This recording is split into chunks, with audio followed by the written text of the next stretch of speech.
মানিকগঞ্জের সাটুরিয়ায় সৈয়দ কালু শাহ কলেজের নবীনবরণ অনুষ্ঠান। এম এ রাজ্জাকের রিপোর্টে দেখুন বিস্তারিত।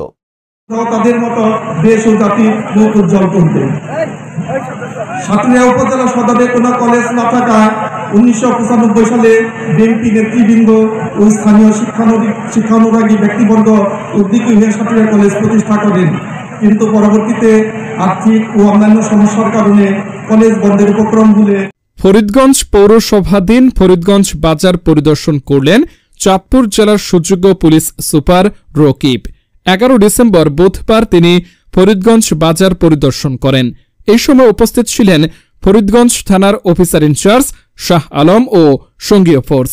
বাজার পরিদর্শনকালে তিনি বাজারের কাঁচা বাজার, মুরগির দোকান, গোস্তের দোকান, মাছ বাজার ও নিত্য প্রয়োজনীয় সামগ্রী পরিদর্শন করেন এবং মূল্য তালিকা দেখেন।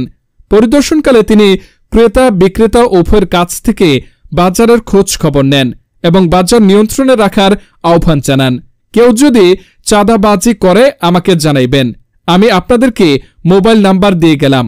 আপনাদের থানায় অফিসার ইনচার্জ আছে, তাকেও অবগত করবেন, কেউ যেন হয়রানির শিকার না হয়। এই সময় তিনি ফরিদগঞ্জ বাজারে শ্রী শ্রী লক্ষ্মীনারায়ণ পূজা মণ্ডপ পরিদর্শন করেন এবং গ্রাম পুলিশের সাথে মতবিনিময় করেন।